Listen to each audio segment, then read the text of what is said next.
Muhoozi abyeganye ate Ssemujju ayagala Paalamenti egira ekyawummuddemuuko paka ekiragiro kya kkooti enkulu nga kissiddwamu ekitiibwa. Obodo awereddwa obuyinza ate Dolo alabuddwa. Dolo mukolabulwa Bobi Wine naye abyogeddeko byanyima bw'atyo awera Nkolokooto Nambooze ekibuuzo ku Jamiru Mukulu. Kansoka kulamusaako gwe wena ampuliriza ebyo byonna nga bwe mbikubuulidde awo byonna mu mboozi yaffe eno. Sooka osubscribing onyige notification button akadde akali awo buli mboozi tuteekayo obeere nga ojoota buliro. Kaakati muganda wange bino byonna byogenda okuwulira essaawa eno bikwatagana ku kusibwa kwa Besigye, kkooti y'amagye, ensala eya Supreme Court, kubanga bino muganda wange byafuuse namulanda nga amabeere g'embwa. Tutandikiddewa? Katutandikire ku UPDF, kubanga UPDF bwetyo yabadde etufukidde akayinja mu ngatto, naye bwe twogerera birabika bijokyezza era bano bagamba nti document gye mwalabye nga eraga nga UPDF edifying Supreme Court ruling eyisa amaaso mu nsala ya kkooti enkulu nti eri fake. Ekiwandiiko bakyeganye muganda wange, ekiwandiiko bakyeganye. Kaakati muganda wange UPDF era nga Uganda People's Defence Forces. Kaakati munnange Uganda People's Defence Forces bano batutegeezezza nti ekiwandiiko kye mwalabye nga kitiisatiisa ba judicial officials wamu n'okubeera nga bayisa amaaso mu nsala ya kkooti enkulu ku nsonga za court martial okubeera nti terina kubeera nga ewozesa ba civilians. Bagamba nti si kituufu, ekiwandiiko ekyo kiri fake. Ekiwandiiko kyafulumiziddwa ennaku z'omwezi nga 2 omwezi ogwokubiri 2025 nga kiraga nti Ministry of Defence and Veteran Affairs eno yamaze dda okubeera nga eragira okubeera nga ekiragiro ekyo ekyaweereddwa Supreme Court tekiteekebwamu kitiibwa. Era ekiwandiiko kyabadde kiraga nti amagye gajja kukwata omuntu oyo ayogerwako mu nsala eyo gwe tumanyi obulungi nga Ssaabalamuzi Chief Justice Alphonse Awini Dolo. Owini Dolo. Era nti okoleka mpozi nga akyusizzaamuuko mu nsala ye addemu abayita abagaye bannange ensala njijjeeyo. Kakati munnange ng'era ekiwandiiko kino kyabaddeko signature oba sign eya Brigadier General Felix Kulaije, ono nga ye yakoze on behalf of the Chief of Defence Forces. Kakati UPDF evuddeyo n'egamba nti ffe tetunaba kubeera nga tukola ekintu kifaanaganako bwe kityo, era ekiwandiiko ekyo si kyaffe, kijingirire bujingirizi. Era bwe bati ne bakuba omulanga eri abantu nti byonna ebyayogeddwa byanjwanjwe, temubitwala kubeera siriyasi, bigendereddwamu kubeera nga byonoona ekifaananyi eky'amagye nga institution. Era UPDF bwetyo neetulaga nti yo erina obumalirivu bw'amaanyi mu kubeera nti nno etambulira wamu oba ensonga ezikwasaganya nga ssemateeka bwalambika era basse ekitiibwa mu judicial independence, nga tewali kubeera nti nno banyoomoola ekiragiro kyonna. Bwe batunuulidde ebbaluwa eno okusinziira ku bo bwe baagitunuulidde baagambye nti ebbaluwa ekisooka tetuukagana na mutindo gw'amagye nti ne mu mpandiika, era byonna ebyabaddemu nti bikyamu si bituufu. Kakati nze munnange nyinza kugamba ki nze naawe eyo nga tuvuddeyo muganda wange bwe tutyo twolekedde Ssemujju Ibrahim Ssemujju Nganda. Olwo nno Ibrahim Ssemujju Nganda bwatyo alese enjega mu parliament bwe yasabye speaker Tayebwa okubeera nga suspendinga entuula za parliament. Kabadde kaseera kazibu nnyo era nga kabunkenke ng'ebirowoozo biwanyisiganyizibwa mu parliament oluvannyuma omubaka owa Kira Municipality Honorable Ibrahim Ssemujju Nganda okudimandinga nti entuula za parliament zonna leka ziwummule zisuspendingibwe paka nga gavumenti eraze oba evuddeyo n'ekakasa nti egenda kubeera nga eteekesa mu nkola ebyo ebyasaliddwawo kooti ensukkulumu ku kukozesa ba civilians mu kooti ez'amagye. Ibrahim Ssemujju Nganda ono omu ku abo abali mu opposition abatali yantama agamba nti gavumenti esazeewo okubeera nti ekikola deliberately kagenderere ewatali kwegamba kulaga nti efaayo okubeera nti eyiginowaringa okubeera nti teteeka kitiibwa mu nsala ya kooti era n'agamba nti parliament tesobola kubeera nga esigala nga efunctioninga oba nga entuula zigenda mu maaso ng'emirimu gitambula kinnawadda nga bannayuganda basigadde munnange bakyasibwa oba bakyasibiddwa abali mu nkobyo ate nga kiri wabweru w'amateeka. Kooti yasazeewo dda kati bw'atyo n'akuba omulanga eri Deputy Speaker Thomas Tayebwa okubeera nga asalawo ateekinge decisive action ayimirize entuula za parliament zonna paka nga General Museveni ne administration ye bamaze okulaga obwesimbu era ne balaga ne batuwa obweyamu nti bagenda kuba bagoberera enkola ey'amateeka. Mu bigambo bye yagambye nti we cannot sit here and pretend that everything is normal when civilians are still being held in military prisons despite a clear Supreme Court ruling.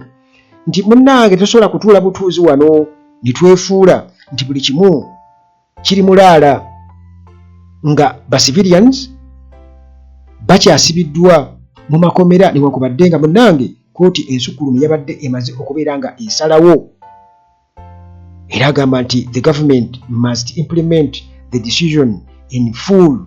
Ti gavumenti erina okuba nga eteekesa ebyo ebyasaliddwawo Supreme Court mu nkola mu bujjuvu, and until they do so this house should not proceed with any business. Nti paka nga bakoze ekyo eno parliament tegenda kubaako business yonna gyekwasaganya.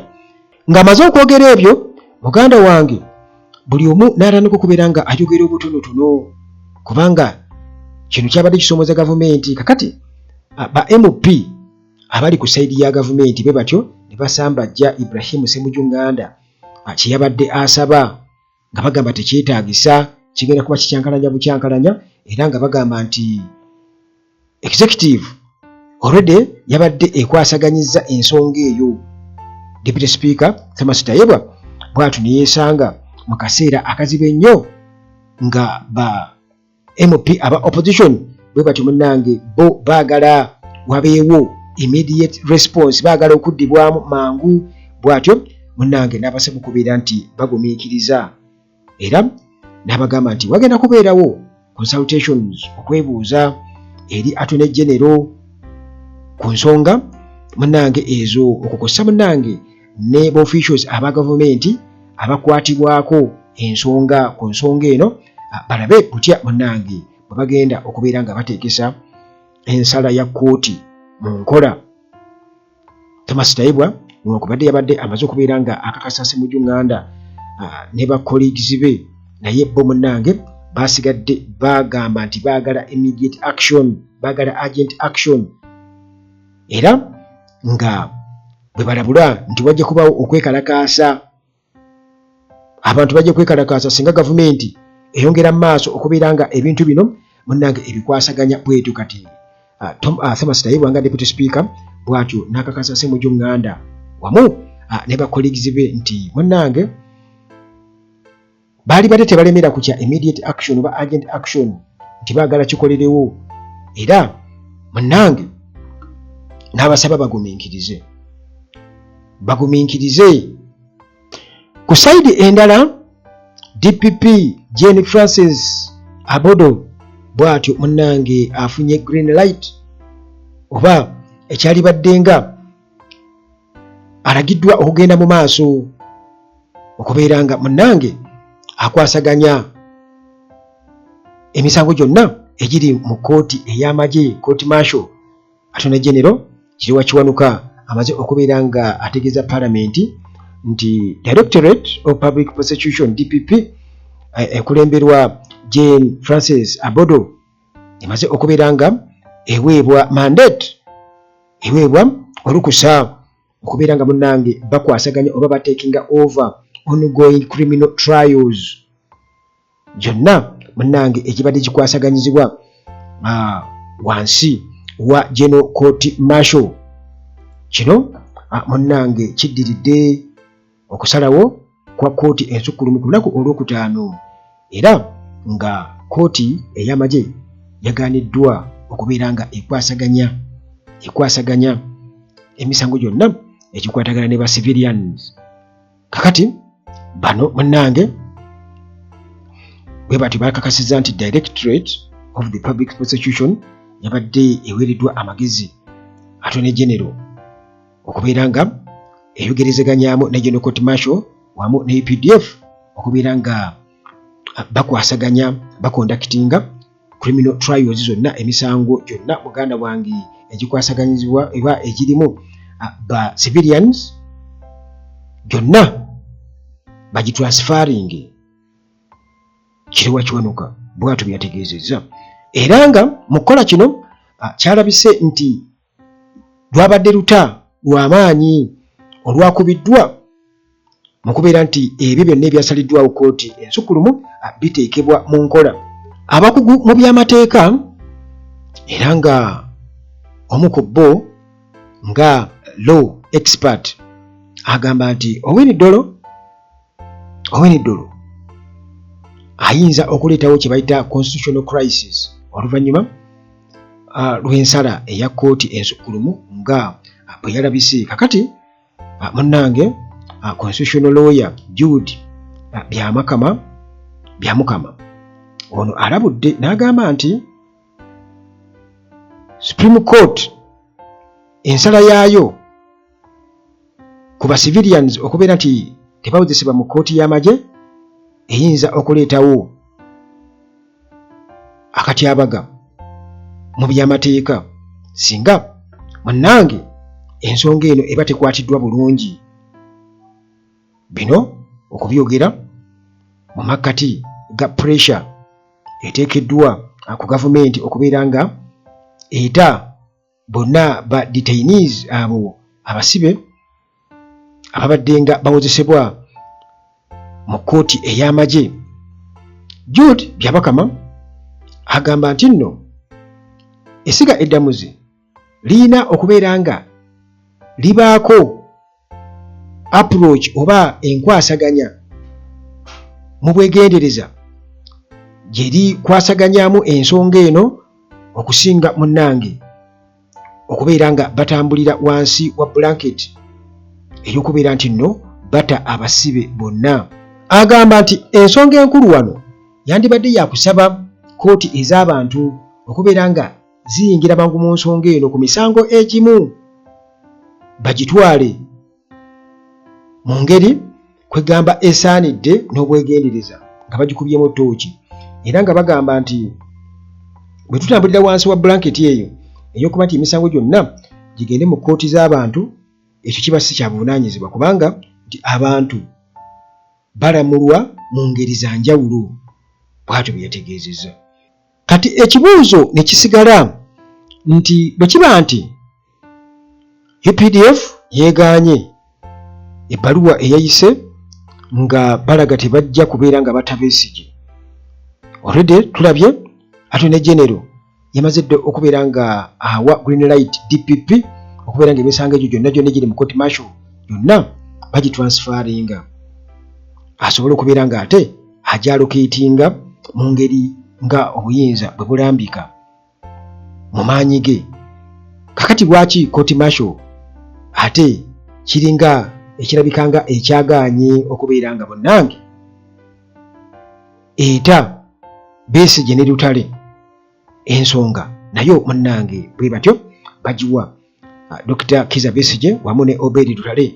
Essaawa eno bakyali awo muganda wange mu kiwali badde oyitanga okutabulwatabulwa mu mateeka wamu ne administration olw'ensonga nti communication oba empuliziganya wakati wa kooti ey'amagye ne amakomera oba obukulembeze bw'amakomera teriiwo.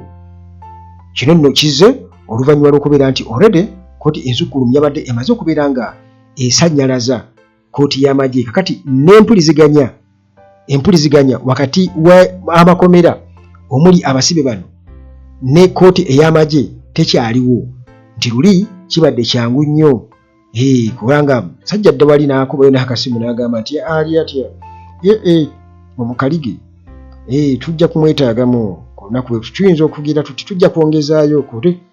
Kakati tebikyasoboka kubanga nti mu ntandikwa ono ku rimanda Dr. Kizza Besigye ne Lutale ababiri bano nti Mitale Court yabadde ng'etuwadde nti bagenda kukomawo bwe bati bakole bwe bati, naye kakati essaawa eno bano beesanze mu unusual predicament, embeera eri awo ey'okutabulwatabulwa, embeera ya kutabulwatabulwa kubanga nti date yatuuse ey'okuba nti bakomezebwawo mu kooti nga tewaliiwo directive yonna yaweereddwa ku nsonga munnange eya legal status yaabwe ba legal status zaabwe.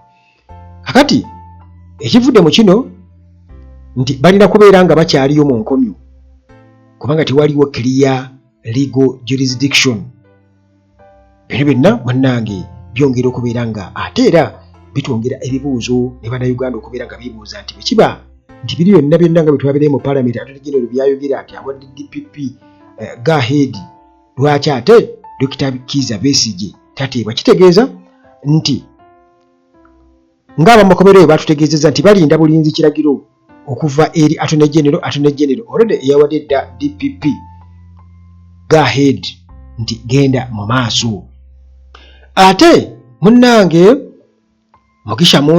General Mugisha Muntu bw'atyo avuddeyo n'ayambalira Chief Justice Owiny Dollo oluvannyuma lwa kooti okusalawo ku ngeri gye yasazeewo nti ba civilians tebalina kubeera nga bawozesebwa mu kooti ey'amagye. Mugisha Muntu agamba nti Dollo yakoze ensobi ey'amaanyi. Ono nno munnange ye former presidential candidate era nga ye president wa Alliance for National Transformation ANT. General Mugisha Muntu avuddeyo munnange n'araisinga concerns ze ku nsonga yasiga eddamuzi ng'agamba nti lino esiga eddamuzi lyalaze nti livunnamidde pressure okuva mu bannabyabufuzi era ne likola okusalawo okutatuukiridde.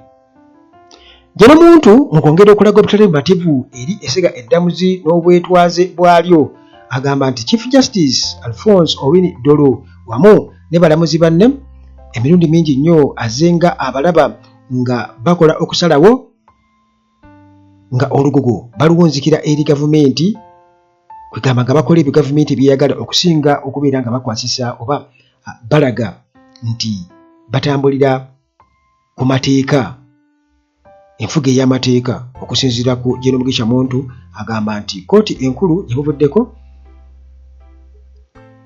mu kusalawo kwayo oba ensalawo zaayo emirundi mingi zikoze nga ekyokulabirako nti institution eno einfluencingibwa political forces oba pressure okuva mu bannabyabufuzi. Munnange yagisukkulumako dda, yagamba atutegeeza ntagamba nti ekizibu ekiriwo esiga eddamuzi ebiseera ebisinga obungi litendinga okubeera nga ligonda olwa pressure okuva mu bannabyabufuzi era ne likola ensobi nnyingi nnyo mu nsalawo nti essiga eddamuzi eryetwala lyokka lirina okubeera empagiruwaga eri obwenkanya so si kubeera nti essiga eddamuzi likolera abo bokka ab'amaanyi okubeera tool for the powerful. John Mugisha Muntu era bw'atyo n'alabula nti ensalawo ey'ekikanga ekyo ejjawo obwesige abantu bwe balina mu ssiga eddamuzi era ekiyinza munnange okubeera ekizibu ennyo okubeera nti nno kooti eddamu okubeera nti yeesigibwa nti ejja kuwa amaziba n'obwenkanya. Bwe tudde ku sayidi era still eya Chief Justice Alphonse Owiny Dollo, ono nno waliwo omuntu eyalabuliddewo nga kyajje awe ensala nti ebyatuuka ku Ben Kiwanuka naye byali kutuukako kakati munnange libadde teriri busa nga waliwo munnamateeka Nicholas Opio lawyer omugondiivu ono nno alabudde n'agamba nti Owiny Dollo ayinza okuba nga kye yakoze abamu bayinza okiraba ng'okulya mu nsi olukwe era nti eyinza okubeera ensobi si mu maaso g'abantu wabula eri kabwejombera mumumanyi bulungi nnyo atasaaga. Kakati munnange looya gwe tumanyi obulungi Nicholas Opio omugondiivu bw'atyo avuddeyo n'anenya Gen. Yoweri Kaguta Museveni ku lw'engeri gye ya respondinze ku nsala ya kkooti enkulu era ng'agamba nti Museveni ono yeeyisizza mu ngeri etali ya kisajja kikulu n'alemererwa okubeera nga akonsidaringa legal implications oba biki eyinza okuva mu ebyo bye yayogedde. Nicholas Opio bw'atyo n'alabula nti reaction oba engeri Gen. Museveni gye yeeyisizzaamu erabwanga okugezaako okubeera nga atyoboola essiga eddamuzi era nga nti kino kiyinza okubeera siriasi ennyo naddala bwe twogera ku ngeri ssemateeka engeri gy'alambikamu ensonga eyo eyabadde mu ddiiro kakati tuyinza okubeera munnange ne constitutional consequences. Agamba nti Gen. Museveni yeeyisizza mu ngeri etategeerekese nga ayanukula ku nsala eya kkooti ate nga tatunuulidde ki munnange kiyinza kubeera nga kivaamu. Nicholas Opio ono bino byonna munnange okubyogera nga ategeeza nti Dollo nga Chief Justice naye okusinziira ku Museveni byayogedde tebiyinza kumuleka mu position eri favorable nga bwe kibadde kubanga nti yagezezzaako okubeera nga oba oli awo ayogera ebintu ebikendeeza ku maanyi ga Gen. Museveni. Kakati munnange okusinziira ku ebyo ebiriwo naawe kennyini oyinza okukibeera n'oga nti gundi bwe yakola bw'ati bamukola bw'ati gundi bwe yakola bw'ati. Gen. Museveni si ye muntu asonyiwa amangu ayita asonyiwa omunyiiza n'asirika. Jjukira nti mu biseera biri nga tugenda okulonda sipiika Anita Among Museveni yavaayo n'agirega abalamuzi nti ogawiigi ge mwambala ago gawiigi ago erega bafaananyi obo bakimwimu yali munyiivu nga alina obubaka bw'asindika eri essiga eddamuzi. Yali munyiivu kati yabajeregero mu biwiigi byabwe. Kale kwegamba si ye muntu omwangu. Bobi Wine ku sayidi eno agamba nti regime erina ekintu kyepanga eyagala to giving up ku kulonda eyagala twetamwe okulonda tukuveeko. Bobi Wine bw'atyo yabadde ayogera ku kalulu akajja 2026 era nga Robert Kyagulanyi Ssentamu nga president w'ekibiina ki National Unity Platform yakubye omulanga nti veteran Ugandan political leader mu opposition Dr. Kizza Besigye ne Haji Obeid Lutale okukosa ne ba members abalala aba National Unity Platform abali mu makomera abavundira eyo nti munnange balina okubeera nga bateebwa ensonda abwezo zimaze okubeera nga zikonfaminga nti Bobi Wine okwogera bino kidiridde era munange Supreme Court okubeera nti yasazeewo nti teri muntu n'omu alina kubeera nga awozesebwa mu kooti z'amagye kakati era bw'atyo Bobi Wine ku mikutu gye ku platforms ze endala eza social media yayogedde kukubeera nti amakomera gaali badde gagondera ekiragiro kya kkooti bwe batyo ne bata abo aboogeddwako abatalina kubeera nga bavunaanibwa mu kkooti z'amagye era tezibadde zibakwasaganya mu ngeri nkyamu nnyo emenya amateeka. Winnie Byanyima ku sayidi endala ebigambo bye si biboomu yadde n'akamu yatabuse dda era ye yatandise dda okubeera nga agenda mu campaign Produce Besigye and Haji Obeid Lutale whether alive or dead nti twagala mute Kizza Besigye ne Haji Obeid Lutale oba bafu oba balamu Winnie Byanyima bw'atyo bye yagambye era nga omukyalo ono Byanyima bw'atyo agamba nti kooti enkulu akuba omulanga eri kooti enkulu wano mu Kampala eteekewo pressure ku makomera oba ku bakulira amakomera okusobola okubeera nga bata Dr. Kizza Besigye wamu ne mwesibe munne Haji Obeid Lutale we babakwata ekkinya babatuwe bafu oba balamu babatuwe kakati munnange mu nsonga ze yalambisa obulungi eri kooti enkulu Byanyima agamba nti newakubadde nga Supreme Court yabadde emaze okubeera nga esalawo nti emisango gyonna egiri mu kooti ey'amagye giveeyo era nga esazeewo nti ezo kese zirina okubeera nga zitwalibwa mu kooti ez'abantu civilian courts nti ba prison officials ate bwe batyo bakyakuumye Besigye ne banne nga abasibe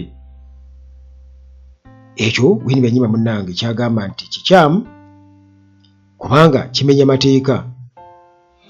Mu kumaliriza Betty Nambooze yeebuuza ekibuuzo era bannayuganda abalala bonna kye beebuuza nga bagamba nti okozesebwa mu kkooti y'amagye kirimukko okusosola nti waliwo ba civilians abo oli awo abasukulumye ku bannaabwe nga bo ne kkooti marshal zibatya newankubadde bali ku misango egyo gye boogerako egy'obutujju egy'obuyeekera n'emirala kubanga yeebuuza nti lwaki gwe bagamba nti yali akulira abayeekera ba ADF Jamel mukulu ye ate awozesebwa mu kkooti ez'abantu aba bulijjo so nga ate Bobby Young ye ali mu kkooti marshal lwaki ekyo kiri bwe kityo nti mulimu okusosola nti mmwe kale temujja kusobola kubeera nti muwozesebwa mu kkooti y'amagye kale mwe katubaleke newankubadde nga muli kujja butujju ekyo kibuuzo Nambooze bw'atyo kiyeebuuza era kyalekedde buli muntu nange sigenda kusukkawo wano katutuulekere ekibuuzo ffe nakyo lwaki kiri bwe kityo mutubuulire.